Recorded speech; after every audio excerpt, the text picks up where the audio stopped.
ஸ்லாங்கூர் காப்பாரில் பழமை வாய்ந்த தோட்ட ஆலயத்தை கழிவுநீர் குளத்திற்கு அருகில் உள்ள இடத்திற்கு மாற்றுவதற்கு தோட்ட நிறுவனமான சைம் டர்பி முன்மொழிந்துள்ள பரிந்துரைக்கு மாநில மனிதவளம் மற்றும் வறுமை ஒழிப்பு துறைக்கான ஆட்சிக்குழு உறுப்பினர் வி பாப்பராய்டு கண்டனம் தெரிவித்துள்ளார்.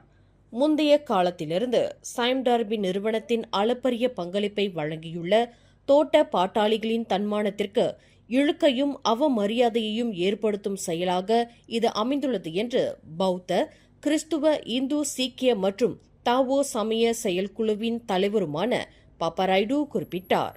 இதேபோன்ற சம்பவம் கில்லான் புக்கெட் ராஜாவில் நிகழ்ந்துள்ளதை சுட்டிக்காட்டிய பாப்பராய்டு, வழிபாட்டு தலங்களுக்கு நிலங்களை ஒதுக்குவதில் அலட்சியமும் உணர்வுகளுக்கு மதிப்பளிக்காத போக்கும் மேம்பாட்டாளரின் பொறுப்பற்ற தன்மைக்கு எடுத்துக்காட்டுகிறது.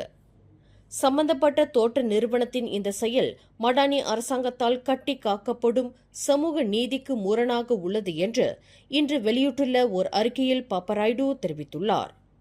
வழிபாட்டு தலங்கள் என்பது இனத்தின் அடையாளமாகவும் ஆன்மீகத்தின் எடுத்துக்காட்டாகவும் விளங்குகின்றன. அவை வெறும் கட்டிடங்கள் அல்ல, மாறாக சமூகத்தின் இறை நம்பிக்கை, ஒற்றுமை மற்றும் சுபிட்சத்தின் அடையாளமாகும். பொருத்தமற்ற இடங்களில் ஆலயத்திற்கு நிலம் வழங்குவது மனித உரிமையை மீறும் செயலாகவும் பெரிய நிறுவனங்களின் தன் மூப்பான போக்கையும் பிரதிபலிக்கிறது என்றார் அவர். இதுநாள் வரை ஸ்லாங்கூர் மாநிலம் மற்றும் நாட்டின் பொருளாதார வளர்ச்சிக்கு முதுகெலும்பாக விளங்கி வரும் தோட்ட பாட்டாளிகளின் உரிமை, சமூக நலன் மற்றும் கௌரவத்திற்காக குரல் கொடுக்கும் உரிமை லீமாஸ் தலைவர் என்ற முறையிலும் மனிதவள துறைக்கான ஆட்சிக்குழு உறுப்பினர் என்ற முறையிலும் தமக்கு உரிமை உண்டு என்பதையும் பாப்பராய்டு சுட்டிக்காட்டினார். தோட்ட பாட்டாளிகள் தோட்ட மற்றும் மூலப்பொருள் உற்பத்தி துறைகளுக்கு பங்களிக்கும் வெறும் தொழிலாளர்களாக மட்டும் விளங்கவில்லை, மாறாக தலைமுறையின் உருவாக்கத்திற்கும் பெரு நிறுவனங்களின் வெற்றிக்கும் காலகாலமாக தங்களை அர்ப்பணித்து வந்துள்ளனர். ஆகவே தோட்ட தொழிலாளர்களின் நலனை உறுதி செய்வதில் அரசாங்கம், முதலாளிகள் மற்றும் சமூகத்திற்கு தார்மீக பொறுப்பும் சமூக கடப்பாடும் உள்ளது.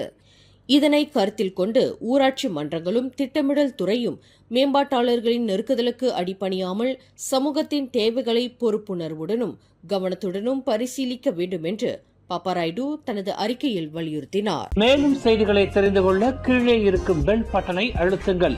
உங்கள் மகிழ்ச்சியை வெளிப்படுத்த லைக் மற்றும் ஷேர் செய்யுங்கள். தொடர்ந்து திசைகளோடு இணைந்திருக்க சப்ஸ்கிரைப் செய்யுங்கள்.